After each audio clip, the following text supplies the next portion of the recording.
You're listening to the Feel Good Astrology podcast with Louisa Munson.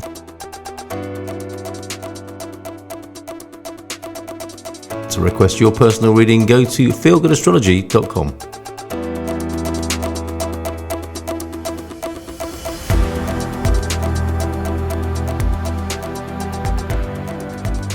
Welcome back. It's Louisa Munson from Feel Good Astrology.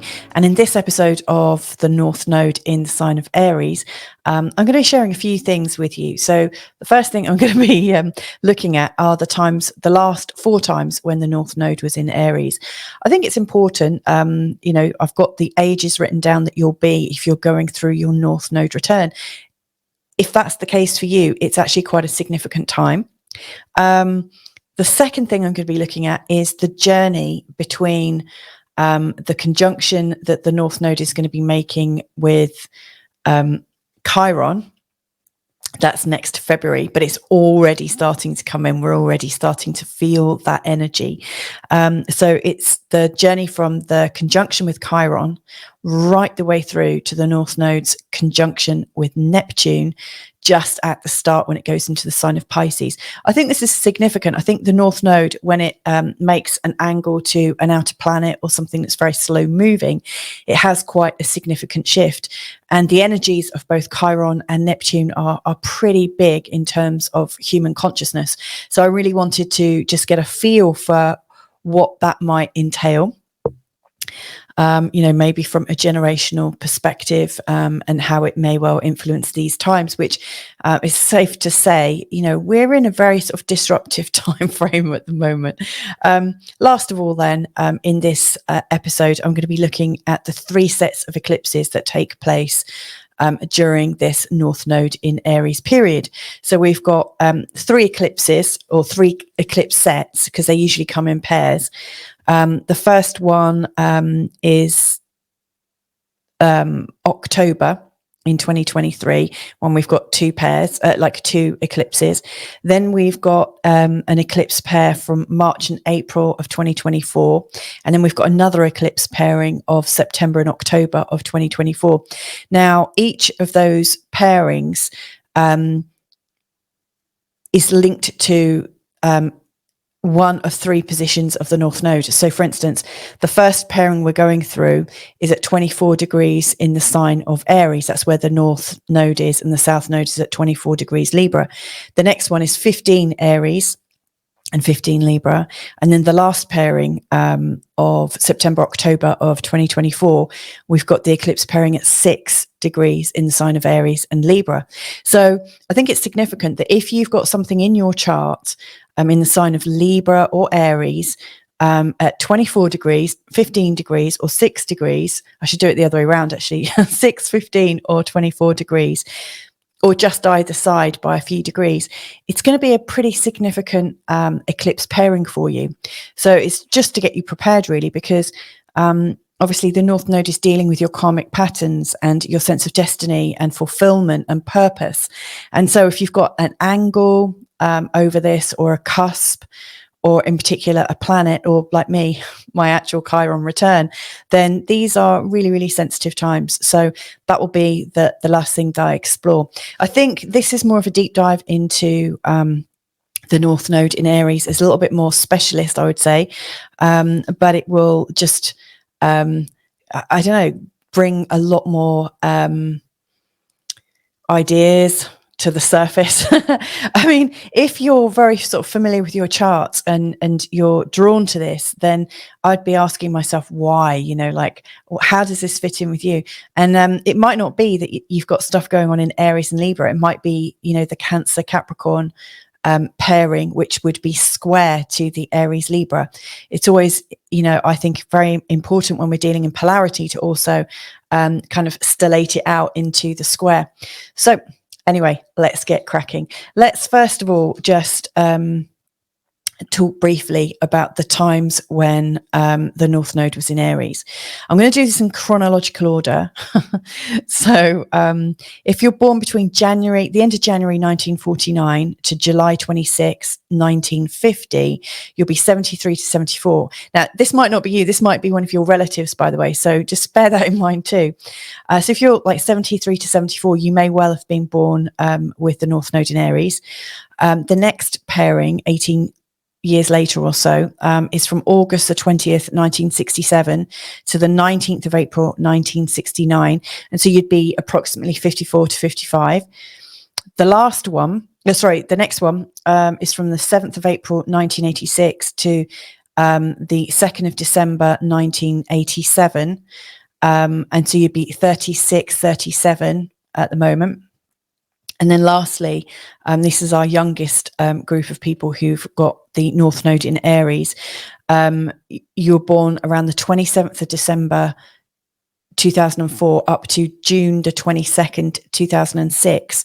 Now, so you'd be 17 to 18 if that's the case. Now, you might also ask yourself, what were you doing? So, for instance, I'm coming up to my Chiron return. So I'm 48, and I can clearly remember the things that I was doing around the last time this North Node was in the sign of Aries. So between December 2004 and June 2006, I was coming to the end of a very long-term relationship. With these dates, it's really important to think, okay, what was going on in my life? Because what was going on in your life may well have a relevance or a resonance. So, for instance, with the last time I was there, I was cutting off something that seemed quite important, something that I put a lot of creative energy into. And for me, it was in my 5th house.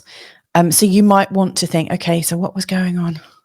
If you know where it is in your chart, then this is useful information. And before that, so in 1986 and 87, I mean, that's such a long time ago. I don't really remember what I was doing. I do remember, I think in 1986, there were hurricanes. There was big storms in the UK. And so I remember it was pretty significant, and I lost a grandparent. But you may well, if you're a lot older than me, you might remember back to the 1986 to 87. You might even remember 1967 to 69.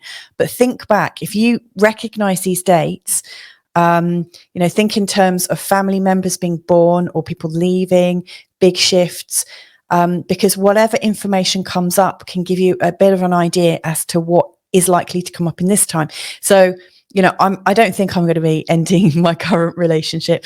I'm very, very happy. But some of the themes are the 5th house for me, 5th and the 11th house, because everything works in polars, in polarity.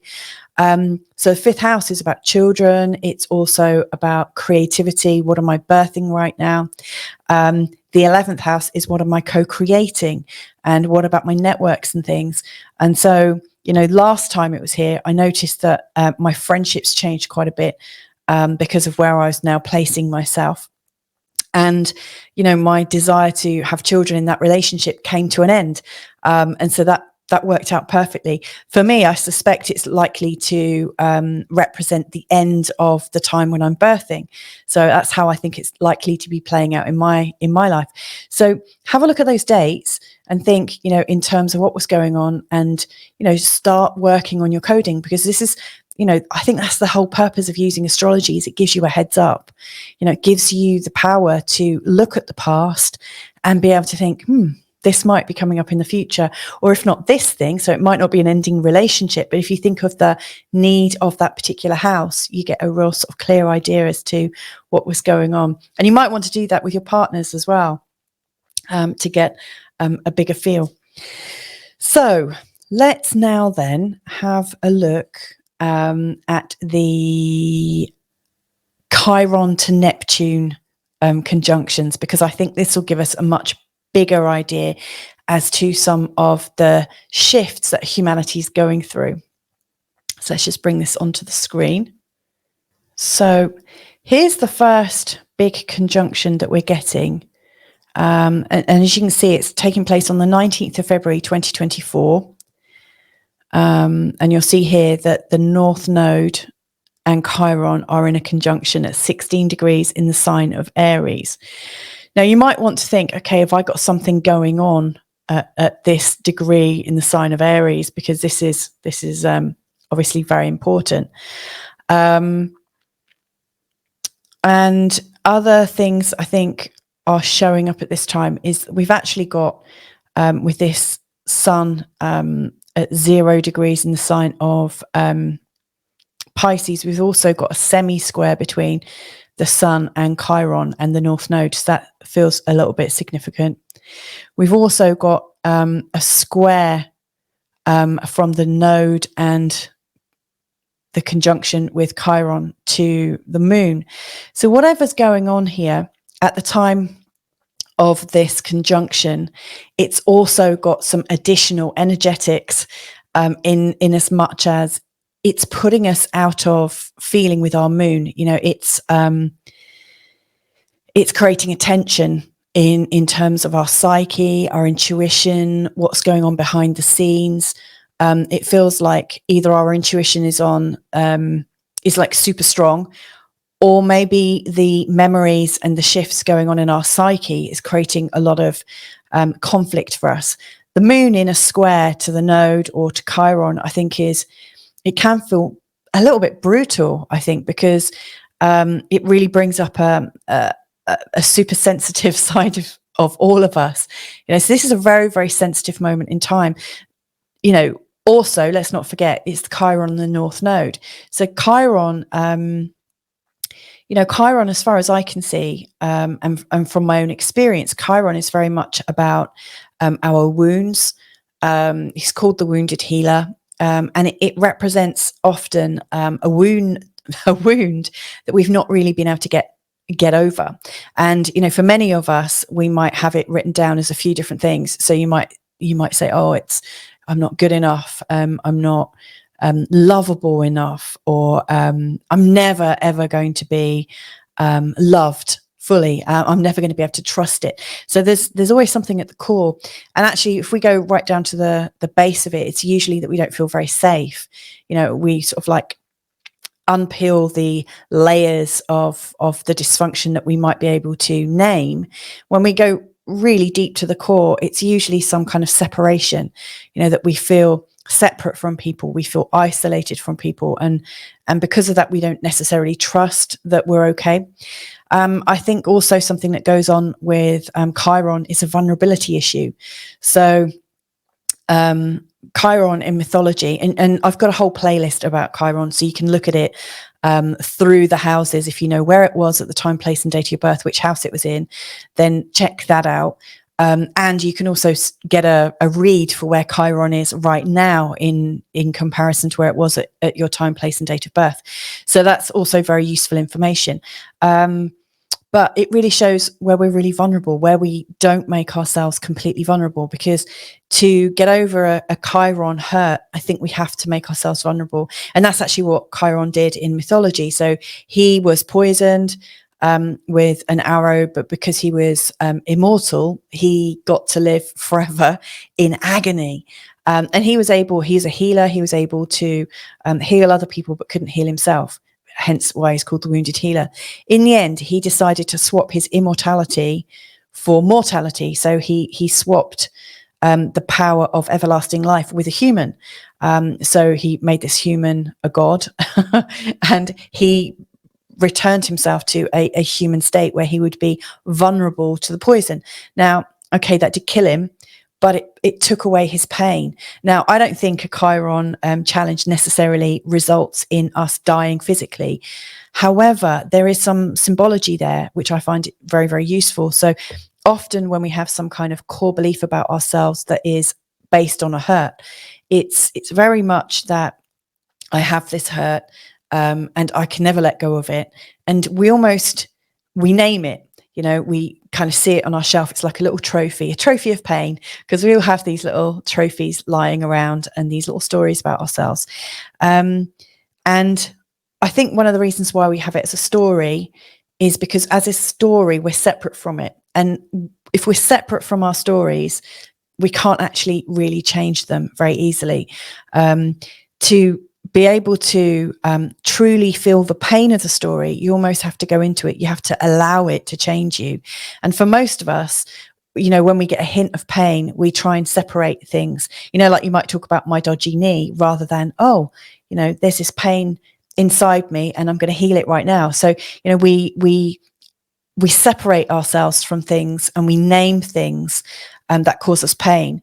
And one of the reasons we're doing that is so that we don't have to deal with it.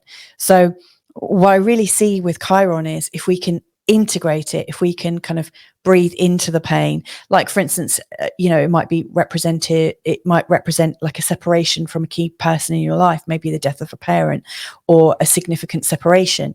And you know, when you go to the bottom of it, you might think, oh, this pain is never ending. I'm never, ever going to get over this pain. And yet we are beings that process things. So for instance, we take in air and then when we release the air, it's different. When we eat and drink, whatever we eat and drink comes out the other end processed. It's the same with our emotions and our pain, but we can only change them and transform them if we allow them to touch us. They have to come inside us. We can't keep them at arm's length, but still recognize them unchanged. And so this is the thing with Chiron. He very cleverly allowed the poison to completely transform him, and therefore he was out of pain. It took him out of the pain and the mystery of it, and he transcended it. So, you know, I don't necessarily think we have to die through this, but a part of us can die. You know, so it might be the part of you that is committed to pain, the psychological effort of being in pain and punishing yourself. That's quite powerful for a lot of people. And yet we could actually transform that. You know, there is the suggestion here that we are going through a massive transformation. Now, the fact that, you know, at this time, we've got Chiron in a conjunction with the North Node, I think is a real opportunity for humanity to go through a massive healing. And again, even if humanity is going through this healing, we still have the choice as to whether we're going to go with it or not. So you might find that there is, I suspect, around the time of this coming in. Now, remember, like a conjunction can, like some astrology programs almost take it up to 10 degrees now. I still think of a conjunction as 8 degrees or less. So, you know, as the North Node is coming into the sign of Aries a month later, and we're already coming into this applying conjunction, i.e. the North Node and Chiron are slowly coming together. And, you know, they're wide at first and they get tighter and tighter and tighter. And then by February the 19th, 2004, they're in their tightest connection. And then after that, they start to separate and the difference between them widens. So it's like a widening that comes to a tight fit, and then it widens out again. But, you know, during this time, I suspect we're going to see a lot of different events around the world that are going to challenge our ideas as to how life is, how it should be. And it's going to awaken a lot of our fears and the things we identify with. Now, I suspect, because it does feel like there's an ongoing theme since the start of the COVID phenomenon, I suspect that there is going to be a continuation, because that phenomenon helped to separate us all and help to polarize us from those that do, those that don't, those that mask, those that don't, those that take vaccines, those that don't. And also, like in terms of money, we've had other things like gender, race, all sorts of isms and chasms in Team Humanity over the last few years, where we've been encouraged to accept very broad definitions of what humans are. And in many respects, you know, it feels like we're all homogenizing into one Team Humanity, as opposed to being a team of very different and diverse people who are all celebrated. And so I think there's been a lot of sort of programming going on, creating separation and sowing divide. And so I think, you know, we are coming into a time whereby the true cost of this is going to start playing out. So if you've got something very, very big around this area in your chart, like an angle here, then I would say pay attention, look at where you're feeling separate from others, look at where you're feeling pain, and try and work on it now while it's applying into its exact conjunction. Because if you can see it already happening, you know it's something that you'll be working on. And you don't want to wait until, it's exact in February, because, it will be right upon you. I mean, if you haven't been able to work it out by then, it will probably, be sort of, you'll be feeling it in your ear. You'll be like having a lot of self-talk and probably a lot of self-doubts, but work on it as much as you can. Make the unconscious within you as conscious as possible, because as you bring the light to it, it transforms. It simply does transform. And yes, there might be some pains that you're not able to overcome, but you might be able to understand them to a much greater degree. And I'm all for using astrology to find choice. And in fact, you've always got this choice, even without the astrology. This is just a way to be able to identify and interpret stories, as far as I'm concerned, as we're going through our life's journeys. But, this is I think, a very particular moment in time. So, if we then think that this conjunction with Chiron taking place on in February of 2024, then February 2025, we've got another theme coming up, and that's when Neptune is conjunct the North Node. So that's 7th of February 2025. But again, it looks like we've skipped some of the journey because we are literally, as I'm recording this, the North Node is about to go into the sign of Aries in 2 days' time. And it goes backwards over 18 months. So, February of 2025 is quite a long way off. It's over 18 months. It's like 20 months away or something like that.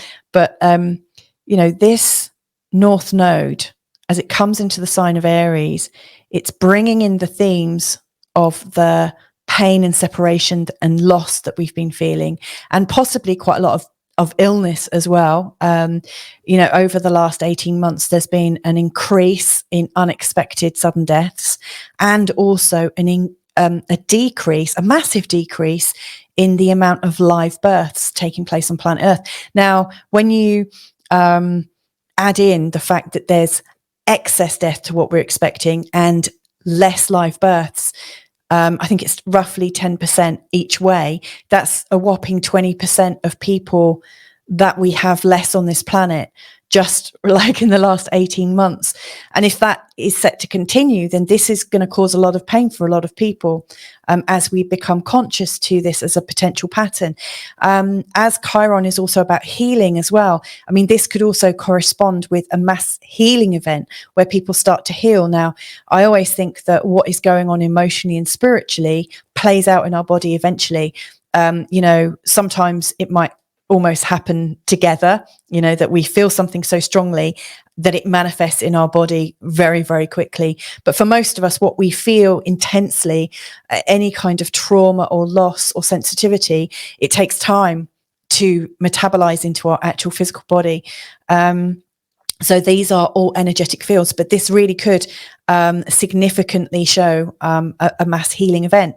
So, I did say that with this Chiron and North Node conjunction, you might find there are people who choose to embrace healing that do find that they find the way. They make themselves vulnerable. They realize it's not going to kill them, but it changes them at a level that gives them a new release in their healing. And there will be lots of people who say, no, it's too painful, I'm not going to go there. And it's almost like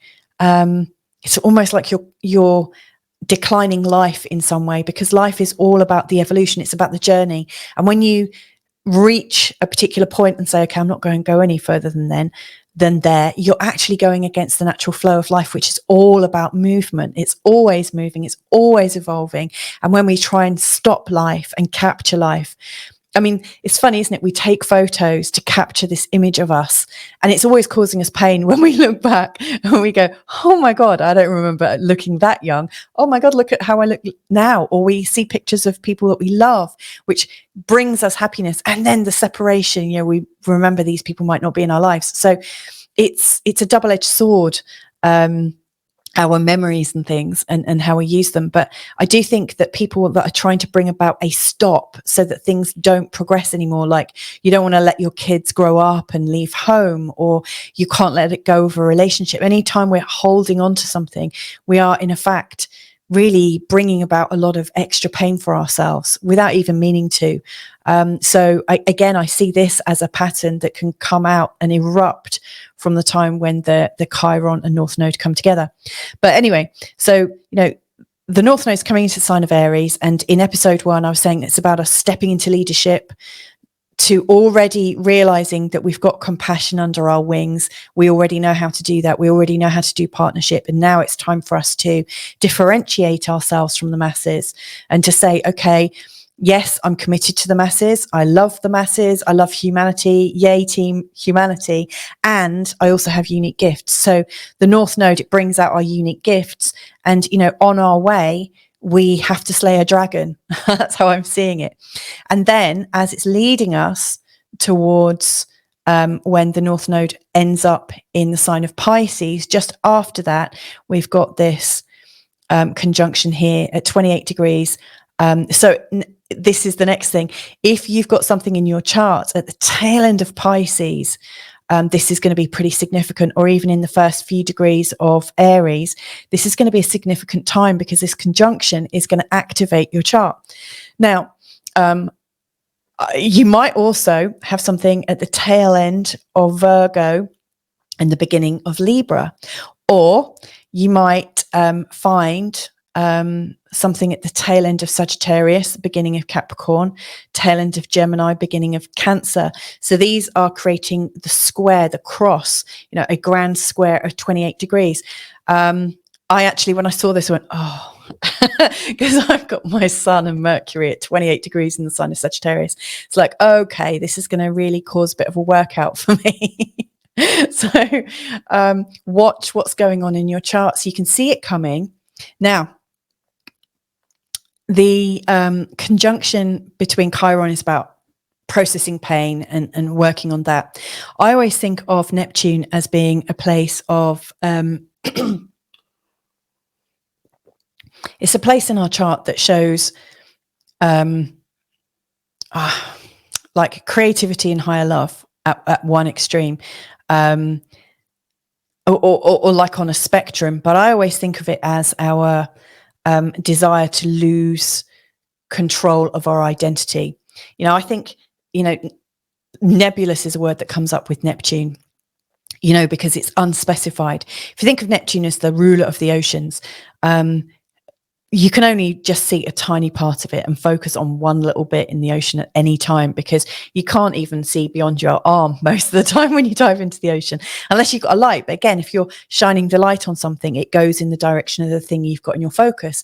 What about the rest of the ocean? That's like our big unconscious mind, the Akashic records, whatever you want to call it, the field of potential, you know, the fields of life and beingness. It's all around us, and yet we can't necessarily perceive of it. We might be aware of it, but we can't perceive it all in its entirety. Or maybe we can, but our human brains can't quite do that. So we might be spiritually aware that we are part of everything, and yet our physical bodies and our very at times binary minds can't quite conceive of it. And so I think of Neptune as showing the relationship of how we work with spirituality, and which is ultimately, in my opinion, this is just my opinion, by the way, the field of human potential and spirituality, which to me is love. That's how I term it. You might call it God, you might call it the universe. And if you think of it as a spectrum, because it's also creativity, love, it's all creative energy. At one end of the spectrum, if you're very comfortable in it, you might want to just merge and let go of your identity and merge into infinity, infinite oneness, which some people describe as a full awakening. losing the reference points of the physical and understanding yourself to be an infinite being. And at the other end of the spectrum, you might want to lose yourself because you just can't bear to be yourself. So like one end, you love being yourself and being so connected that you kind of let go of your reference points. At the other end of the spectrum, I think there's another like letting go of the reference points, but it's because we need to forget who we are. We can't cope with being who we are. It's almost like a mass unlove. You're so unloving to yourself at the other end. And I think wherever Neptune is in your chart, it's playing out both of those resonances. And often, when we come in as babies, it's in the full connectivity. And then quite often early on in our childhood, we have something, we feel like we've been disillusioned, disabused of some ideas of infinite love and gratitude. And we come into a place of not being able to trust what we see. And so Neptune, the hard side of it, starts playing out, and we try and forget who we are. We distract ourselves. If we've had a bad love affair, we might want to forget about it. We might go to drink, drugs. We might anything that we can do to stimulate ourselves to forget who we are. That's why things like Netflix and watching of a season of something in one go is such a strong thing for so many people, because you can just get absorbed into a story. That's why people love the movie so much, and music. And again, they all seem very creative, and they all are creative, and they also give you a different context, and you cease to be who you are. So Neptune's a really, really big story. And so when we're coming into this time of February 2005, I think there's a mass distraction event, something to distract us. And there will be, I think, a lot of people who may just decide, you know what, I'm going down the infinite love and gratitude journey, and they're identifying with this place of unity and oneness. And then I do think there's going to be a whole bunch of people that are very much into a very big sort of drama or distraction. Neptune shows us, I think, lies quite a lot. It's no surprise that since Neptune actually went into the sign of Pisces, that we've had the real advent of social media, and the idea that we're all creating the media. And also the media has really changed in that time. I mean, there was a time back in the 1980s, I guess, like when I was growing up, and the early 90s, you might see wrestling or kind of some kind of fight on TV, and you'd think it was a real thing. And then at some point, there was this realization that actually the World Wrestling Federation, these matches were fixed, and it was just entertainment masquerading as a fight. I think we're actually in the times when we consider news and governments and the announcements that they give us, we consider those to be the real thing. But I actually think we're going to realize that that's also just been entertainment.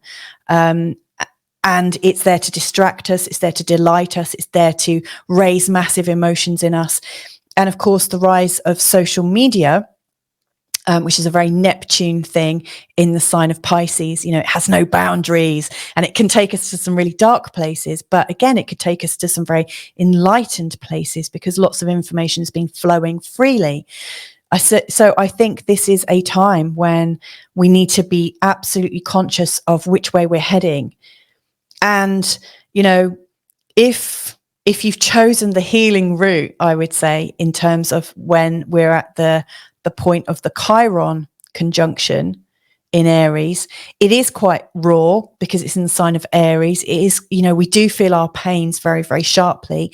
Now, if we're able to release them or work with them, I think that by the time we come to the North Node in Neptune, we will be universal beings. We will be in this kind of awakened state.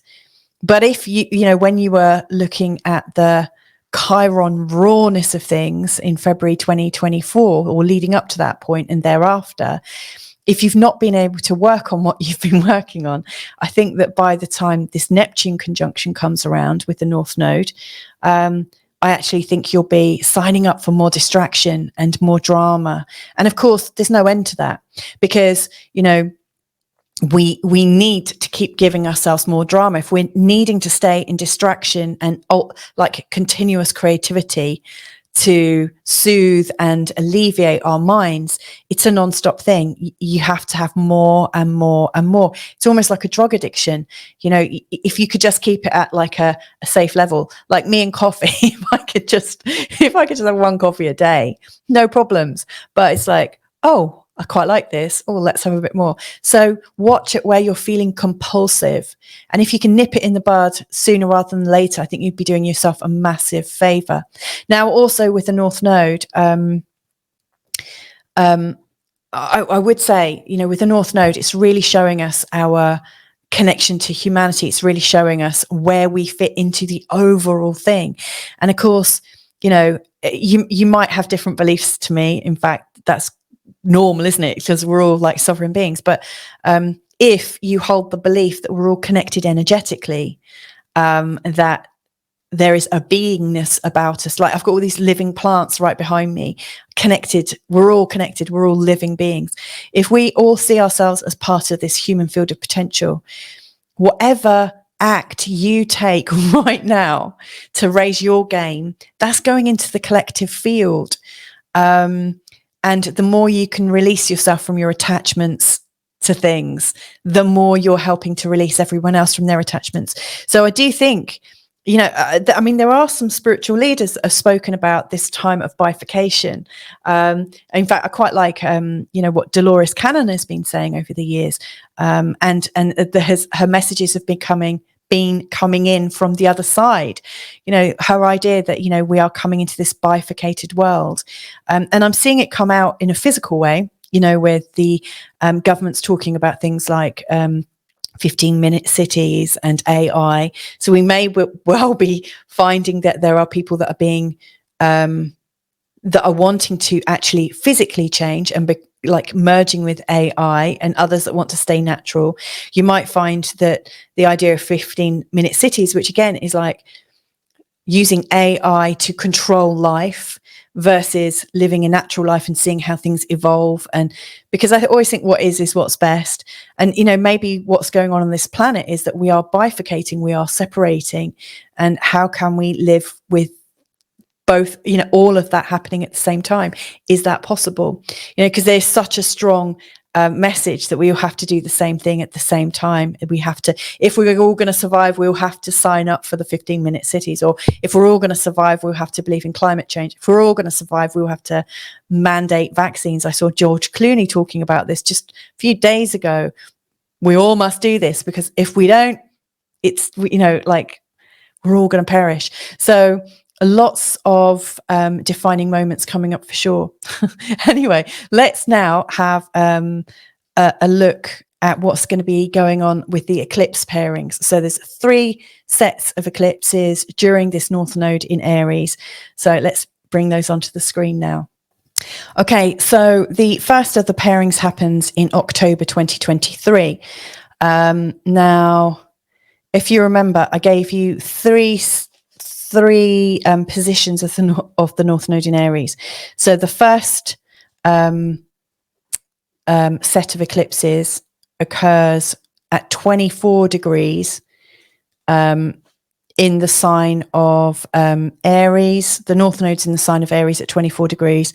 The South Node is at 24 degrees in the sign of Libra, just as this set of eclipses takes place.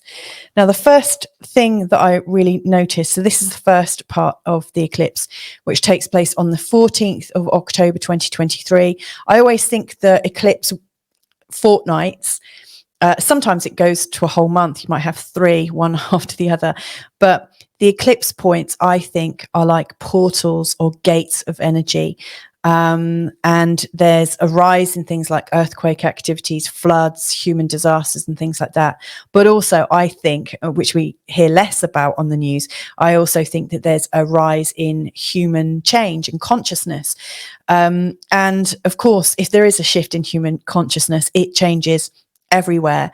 And of course, the world might compensate for that with these things like earthquakes and physical changes. You know, what happens above, so below, in and out. So whenever humans are involved or consciousness is involved, there is a shift. So this eclipse pairing is relevant to 24 degrees in the sign of Aries and Libra. but again, you might also want to think 24 degrees Capricorn, 24 degrees Cancer. Now, if we go back to, just in our head, if we go back to the time of the start of COVID, or when we were first spoken to in terms of that potential, there was a lot of activity around 23, 24, 25 degrees Capricorn. At that time, we had Pluto around here, we had Saturn around here, we also had Jupiter around here at the same time. All three of them, in one respect or another, were in a conjunction, and it tightened and then it released, and it's been playing out ever since. But those three planets together really created the start of something new. So at the time of this this first set of like eclipses, with the North Node in Aries and the South Node in Libra, it is also in a square to the original COVID times. So it wouldn't surprise me if around October, some of the themes of that time come up, or we're reminded of them. You know, the government starts saying, oh my goodness, there's another catastrophe. That brings us back to the feelings that came up at that time, and our resolution of those feelings that came up during that time. So I just think that whole consciousness and separation that it brought up is going to be very, very strong. Now, at the time of the eclipse, we've got the sun and the moon together. So it's like a new moon, and it's also known as the annular solar eclipse. So it's very, very potent. It's very potent new energy, fresh energy. It's a creation point. It's the start of a new creation of something, and it's in the sign of Libra. So the themes will be of partnership. So it wouldn't surprise me if around this time there is some kind of government or worldwide initiative. I say worldwide because with themes of Capricorn and Venus, Libra, you've got like this Venus and Saturn energy working together. It almost feels like we're trying to put a smooth veneer over hard rules and mandates and ideas. We're trying to, I guess, you know, there's a saying, you can put lipstick on a pig and it will still be a pig. You could have something quite disagreeable that on the outside just looks really pleasant and in everybody's best interests. So I'd be very cautious around this time as to what's being proposed, because whatever's being proposed is coming from this place of Libra, which is allegedly partnership and diplomacy and negotiation. And if you think about it, in recent years, there's been so much talk in terms of how the governments can all work together, and how they can all work together with things like the UN and different organizations and charitable, allegedly charitable energies, I guess. So I think we may find there's a coalescing of power that is there to partner with everyone. And yeah, I would be cautious. I think, I mean, this might be my Pluto in the 11th house, which makes me a bit skeptical of groupthink. But yes, there is this new energy of partnership, which could be very, very good. Now, interestingly, this new energy of partnership is also in opposition to the Chiron that I was talking about, the Chiron North Node conjunction, which, as you can see, is already starting to come in. They're 7 degrees apart, so it is already in a conjunction, and it's just wide. And over the next 6 months or so, it's going to get tighter and tighter and tighter. So this is a new moon energy, eclipse energy, in opposition to Chiron, which is about our separation, our feelings of vulnerability. And it might be that we need to separate things to feel united. Again, it all smacks to me of some kind of lockdown or something, the pain of the lockdowns, or the consequences of the lockdowns, or the consequences of separating, and the consequences of being conscious of vulnerability. It's almost like we're trying to not be vulnerable, and yet we're really feeling vulnerable. Like, are our vulnerabilities being highlighted so that we can all come together? So yeah, I think it's going to be a very, very strong and interesting time. Also, during that time, Jupiter and Uranus are also sort of coming into, I mean, they're not really in a conjunction here, but I do know that they are going to be in a conjunction of April, or coming into the time of April 2024. And they're in a trine with Pluto. So whatever's going on here is really, really powerful. There's a lot of really powerful stuff in terms of humanity and the consciousness taking place. So that's at the opening part of the eclipses. And then the close out of that eclipse energy, which takes place 2 weeks later on the 28th of October. That's in the UK time zone. If you're in America, it's going to be happening on the 27th, no doubt, as so often is the case. But we've got here the sun and moon. Now, this actually looks like the sun's in Libra here, but it's at 5 degrees in the sign of Scorpio.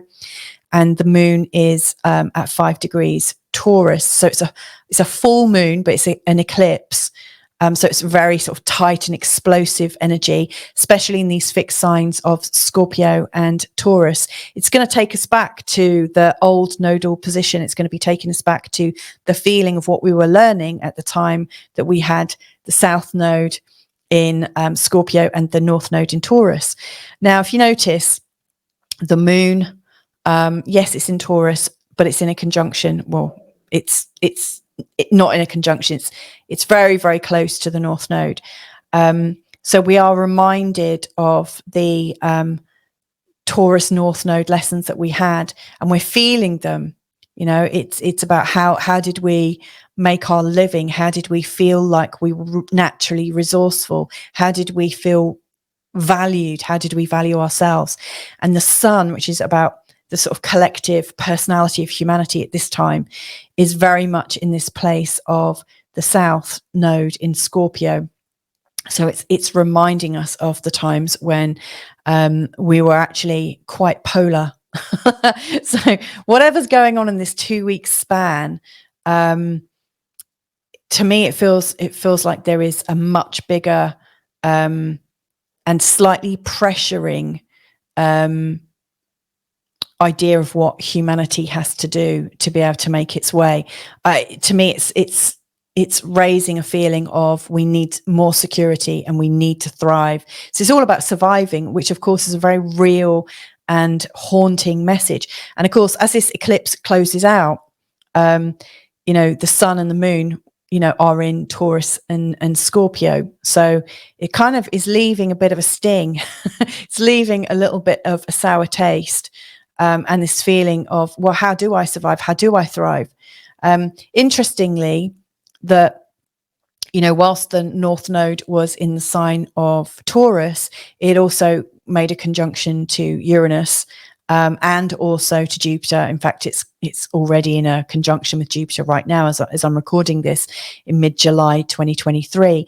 But Taurus is very much about the markets and finances. And there's some massive fluctuations going on right now in terms of crypto. And there's so many different messages about banking. So it really wouldn't surprise me if there's some kind of banking shift that takes place around these eclipse points in October 2023, because it's almost like what's been brewing gets activated at that time, hence why people are starting to think, well, how do I survive? Because, for instance, lots of people work online now. What happens if that capability is somehow regulated and linked into social credits or certain behaviors? Like, if you behave like this, you've got nothing to worry about. But if you think with your sovereign mind, we take a dim view of that. So, you know, our survival could be absolutely linked into some of these global ideas on how we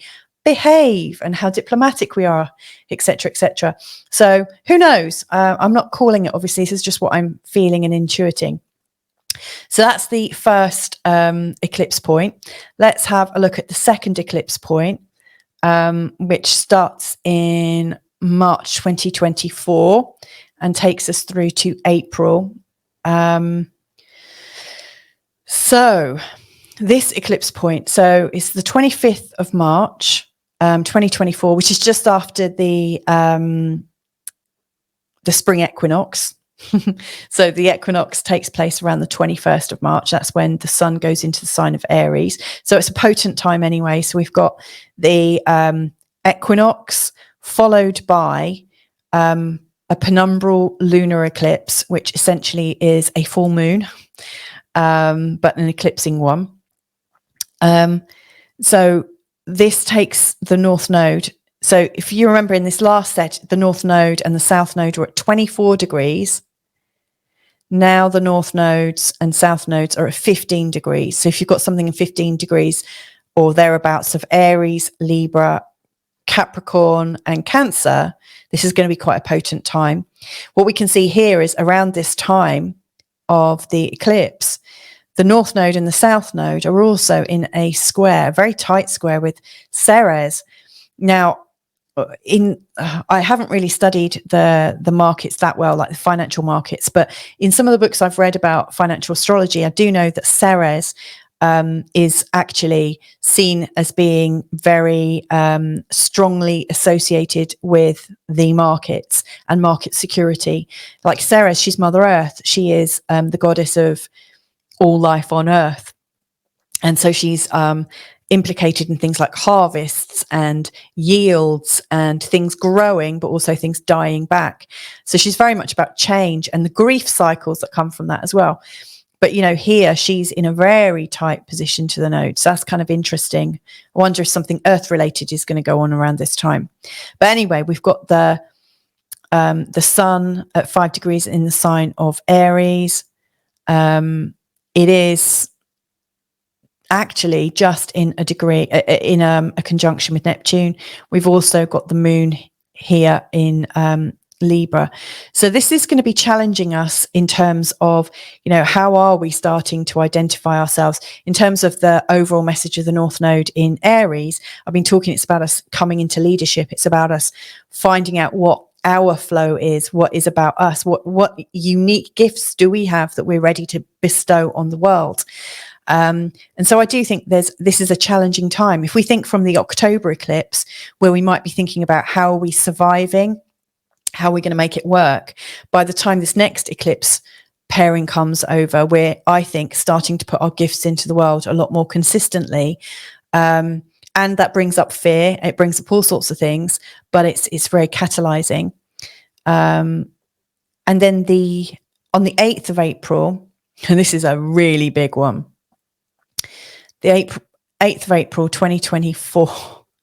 This is such a big date. I don't know what to say about it, really.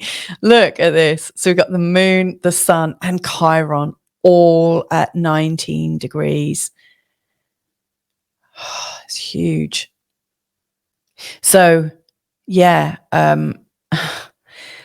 Look, Chiron is at 24 degrees. The sun is at 19 degrees 24. And okay, the moon here says 19 degrees 22. This is at the time of the full maximum of the eclipse, but the actual full maximum of the new moon is also at 19 degrees 24. So we've got the sun, the moon, and Chiron all at 19 degrees 24 in the sign of Aries. Huge. Now, you know, over the years, I've worked with quite a few people that have had a moon and Chiron conjunction or a sun and Chiron conjunction. And that's a big aspect to have in your birth chart for sure. And I've actually seen an exact moon Chiron conjunction in somebody's chart, and quite a few, you know, just a little bit either side. But this exact one is such a level of pain that this person feels, and also the chance for this amazing mastery that comes with Chiron. You know, when we face our fears and when we allow the pain to transform us, we become absolutely magnificent. We become our own mentors. We become our own teachers. We become gurus in some way. So this is a huge, huge day. And look, the North Node is just 4 degrees away. Anyone being born around this time is going to have such a huge impact on the world. And yeah, we might not feel it for quite a long time, but to me, this is a massive date. Interestingly, Jupiter is also at 19 degrees, a whole sign away, which is known as a semi-sextile. That's very beneficial, actually. So Jupiter's going to be helping and kind of, it will be inflaming the situations that are going on, but to really help bring it into our consciousness. And also, you know, around the 20th of April or 21st, around this time, Jupiter and then Chiron, Jupiter and Uranus are in a full conjunction as well. So April 2024 is a massive month of self-discovery. Look here as well, Mars and Saturn together. It's very warlike, I would say. Saturn and Mars together, two malefics, very much about force and authority. That's, yeah, some really big themes going on there, especially seeing as Mars and Saturn are semi-sextile, the North Node, and they're in a quincunx or inconjunct to the South Node. I suspect I'm going to be doing separate readings on this as we get closer to this date. So yeah, the April eclipse point is massive in terms of interpreting the North Node in Aries energy. So let's have a look at this third eclipse pair to see where humanity has moved from this March-April time 2024. I think that's going to be really big in terms of what's going on in world politics and our understanding of the world as we know it. And like if you've got something around that 15-degree point in your chart, it means there's something coming up for you. So this last pairing then, and it starts on the 18th of September and takes us through to early October. And you'll see now that the North Node and the South Node are at 6 to 7 degrees in the sign of Aries and Libra. And so again, if you've got something around that point in Capricorn or Cancer, that's going to be pretty big. So at the time of this eclipse pairing, the full moon energy is bringing us, it's reminding us that in the next eclipse pairing, we're actually going to be, the North Node will actually be in the sign of Pisces and the South Node will be in Virgo. So it's already starting to shift out of the Aries Libra pattern, and it's going into the Pisces Virgo pattern. Now, I always think, the mutable signs are about serving others and serving and being flexible. So we are coming into this understanding that more flexibility is needed, and that we're going to be of service more and less directive, a bit more global, especially as the North Node comes into the sign of Pisces, which will be a whole new discussion because the lessons there are very, very different from where we've left off. The energy of Aries is very much birthing. It's a very sort of like new sign energy. And, when the North Node eventually does go into the sign of Pisces, the Pisces energy is like so old. When those babies are born and people say, oh, look at that baby's eyes, they've been here before, this is an old soul. So like collectively right now it feels like we're a new soul energy, and in 18 months time we'll be shifting into this old soul energy. I wonder what is going to happen. That does it suddenly wake us up and we come into our full awareness? Who knows? But it does look like a massive shift, a huge shift. So anyway, at the time of this eclipse, the moon is in Pisces and the sun is in Virgo. So anyone with the moon in Pisces or something, a lot going on in Pisces is going to really feel it. Also people with Virgo type energy. And again, the squares, which is Sagittarius down here, which you can just see here. And also Gemini, that's going to be pretty, that's going to be bringing up quite a lot. If anything, it's if we go back to the March-April eclipse points, which was catalyzing us to start moving and to start stepping into our dreams and our desires and stepping into our leadership more. As this September-October time comes, we're reminded that whatever we've already catalyzed needs to also serve the greater good as well, that we can't be pushing ahead in a really selfish way, but where we are leading and also serving, and, serving some kind of greater good, then it's more likely to work out. So I do think that's one of the meanings. And then the second part of this eclipse pairing, we've got the sun and the moon in a conjunction in the sign of Libra. It's also in a conjunction with Mercury. Presumably would have had a Mercury Casimir event just before. Yeah,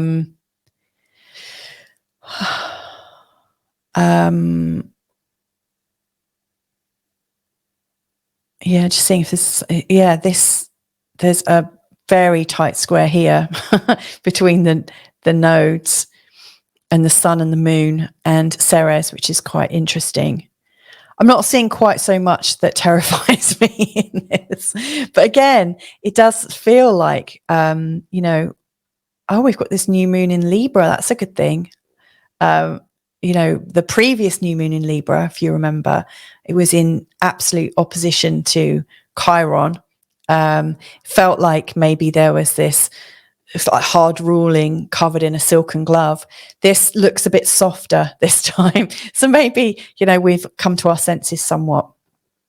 So anyway, I think I'm going to leave this there, or here even. I hope this has been a little bit interesting in exploring some of the deeper dive energies of the North Node in Aries. For sure, I've listed the times when people have been born with the North Node in Aries. So, if you can remember what was going on for you around 2004, 2006, that might give you some thoughts about what repeated patterns might be coming up and themes for you. This is on a sort of 18-year cycle. So just work your way back and forwards. You can always, I love using www.astro.com because it absolutely gives you so much opportunity to investigate your patterns, and it's all for free. You can use all the ephemerises, it's probably a different plural for that. You've probably got the wrong ending. Ephemeris, I don't know anyway, but that you've got so much power at your fingertips with all of these online tools that are free for us to use and investigate. So I'd absolutely, if this is of interest, dive in. You've got the time to do it. Also, on a slightly related note, if you are wanting to explore your own chart more fully, I've got a free online course that you can access. You just need to go to my community on School. So it's www.school, that's SKOOL.com/Feel Good Astrology. Sign up to join my free community. I will let you in when I see you. And there's a free course that you can do. It's a 10-parter. Completely online. It's got some guided homework, and within the community you can post questions and I may well get back to you with an answer. There are lots of different community offerings, but for instance, there's the idea of the weekly video call whereby it's almost like a little surgery. I'm also going to be doing a weekly Learn Astrology course, which really picks up on all the themes that I'm sharing in the free course, but it's a practice point. It's a place where in a small group of 6 to 10, maybe 12 people max, we'll be working on a weekly basis to explore your chart and everyone else's charts. And we'll do it bit by bit every week for an hour. And it's a chance to bond with people whilst you learn more about astrology and go even deeper. So if that really resonates, please just go to www.school.com/Feel Good Astrology, and I'll see you there and we can pick up all of these themes there. But anyway, thank you so much for joining me. Stay tuned because tomorrow I'm going to be launching the third part of this series about the North Node in Aries. I'm going to be bringing in signs and houses to give you an idea as to how this North Node shift is going to affect you. So anyway, thank you so much. If you like this, please also do share and subscribe if you haven't already. But anyway, I will catch you in another session. Thanks again. Bye for now.